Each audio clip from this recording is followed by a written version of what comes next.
Chers amis, mesdames, messieurs, bonjour.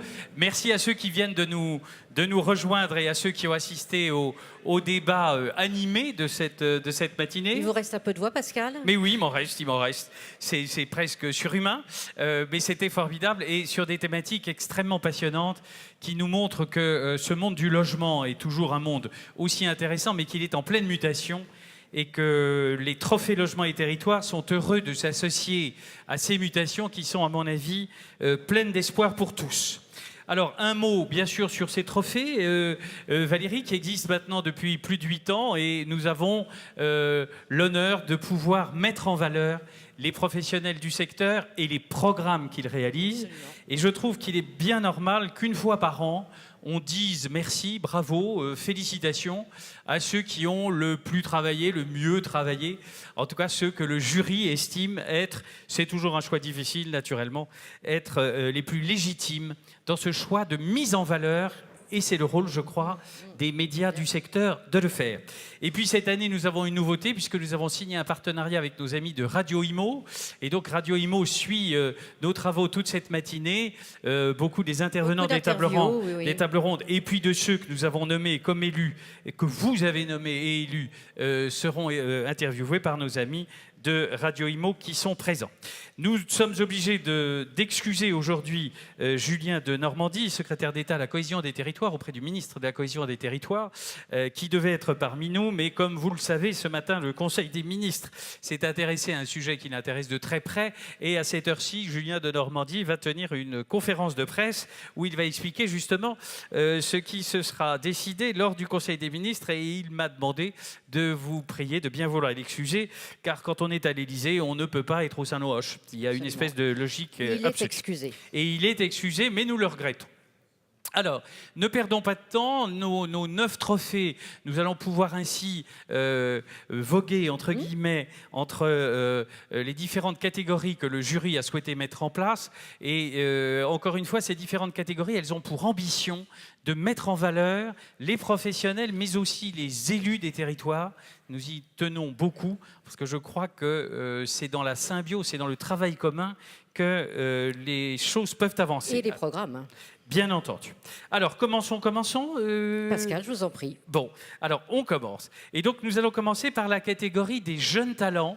C'est une catégorie à laquelle le jury est très attaché parce qu'il s'agit de dire aussi combien dans cette profession, eh bien, il y a de jeunes qui agissent et qui vont constituer l'avenir des professions, puisque demain, nous les retrouverons très certainement à des postes plus importants encore que ceux qu'ils occupent. Alors, dans cette catégorie ont été nommés au Trophée Logement et Territoire Anne-Lise Delron-Rocard, plan bâtiment durable. Cette spécialiste du développement durable déborde d'énergie et va droit au but. De l'ANA au plan BAT, elle peut se targuer d'avoir acquis une dextérité faite d'écoute de la parole des professionnels, puis de rassemblement de ce qui peut être utilement transmis au pouvoir public. Carlo Grispello et Nadine Lebeau, Graal Architecture, ces deux associés, se sont surtout orientés vers le logement et les équipements en Île-de-France. Parmi leurs réalisations, on peut citer 110 logements étudiants pour Nexity, dans le 19e, 75 logements et un centre médical à Triel-sur-Seine pour Kaufmann & Broad. Emmanuel Roland, car Promoscare, je dis car toujours moi, mais Care Promotion. Ce promoteur de talent a créé Care Promotion en mai dernier et compte déjà plusieurs succès.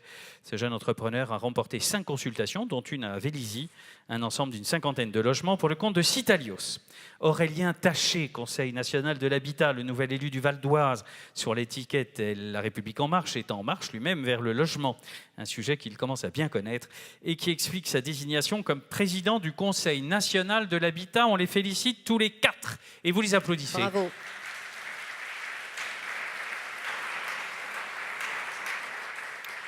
Applaudissons les jeunes. Pour remettre ce trophée, je vais appeler Stéphane Toriot, président du directoire d'Altarea Cogedim, qui aime beaucoup les jeunes talents, je le sais, et qui va donc être... Si, on aime toujours tous les jeunes talents, et qui va être heureux d'ouvrir l'enveloppe. Mais avant d'ouvrir l'enveloppe, Stéphane, on peut peut-être dire un petit mot d'Altarea Cogedim. Ça va pas mal en ce moment.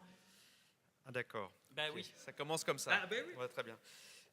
D'abord, merci de m'avoir proposé de remettre ce prix Le Jeune Talent. On a recruté 300 personnes l'année dernière, 400 cette année. Donc, on recrute beaucoup de jeunes talents. On a une forte croissance. Un marché qui est qui se porte pas si mal que ça. Il faut que je fasse attention parce que je vais me faire engueuler par Jean-Philippe Ruggieri, avec lequel je partage pas mal de choses, mais pas 100% de ses analyses. Non, mais blague à part, le marché va bien, notre entreprise va bien. La question aujourd'hui, c'est effectivement de faire rentrer des talents qui restent. C'est d'attirer des talents. On est un petit peu... Je vois que Robin Yvaton est à peu près sur toutes les estrades de France. Oui, en ce moment, on le voit partout. Mais on était heureux de l'avoir super. avec nous. On est dans le tout start-up. Je pense que les entreprises dynamiques proposent aussi des plans de carrière et des challenges extrêmement importants. Donc voilà, c'est ça qui nous occupe aujourd'hui, c'est de renforcer notre entreprise, la stabiliser à un niveau élevé, accompagner les mutations des territoires, les nouveaux produits, l'innovation, etc. Mais à l'intérieur d'une entreprise qui aujourd'hui fait partie des plus importantes du secteur, ce dont on est très fiers. Voilà. Alors, on ouvre l'enveloppe. Alors, on ouvre l'enveloppe. On ouvre l'enveloppe. La voici. Alors, allez. Ah ah, un peu de suspense, oui. Alors, les lecteurs d'Imo Week ont élu Anne-Lise Doloron-Rocard, qui est directrice adjointe du plan bâtiment durable. Où est-ce qu'elle est, Anne-Lise? Elle est là. Et on va vous donner le trophée. Voilà. Stéphane. Voilà, bravo. Voilà. Oui, mais oui. Allez, la photo. Et Anne-Lise va nous dire 2 mots également. Anne-Lise, bravo. Le trophée, le micro, c'est... Oui, les 2 en même temps. Voilà. Ah, oui, c'est un peu lourd. Hein. Oui. Bonjour à tous. Merci à la rédaction, merci aux votants, merci à tous les acteurs impliqués dans ces trophées. Bravo de vous être mobilisés parce que j'ai vu que vous avez fait une grande campagne sur les réseaux sociaux. Oui, je me suis dit qu'il y avait des acteurs qui... C'est pas idiot, hein?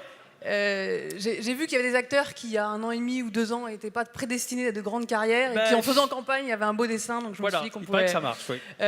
On pouvait essayer. Je suis très fière de recevoir ce prix. J'ai croisé la route du plan bâtiment il y a pratiquement 9 ans et je mesure le chemin accompli. Je voulais juste faire 3 remerciements devant vous. Le premier, c'est à mon équipe. On est 4 au plan bâtiment autour de Philippe Pelletier, le président, et je mesure chaque jour la chance de travailler à leur côté.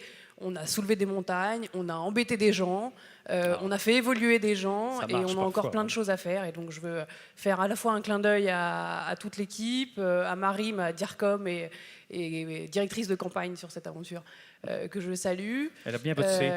Le deuxième remerciement, c'est naturellement à Philippe Pelletier, le président du plan bâtiment, dont je mesure à la fois l'honneur, mais surtout le plaisir de travailler à ses côtés. Philippe est quelqu'un qui révèle en nous-mêmes le meilleur pour travailler sur un projet.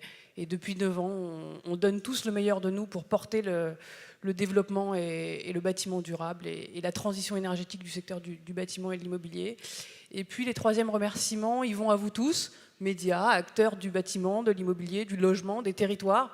Et il ne faut jamais oublier les territoires qui, à mon avis, sont le centre de l'action.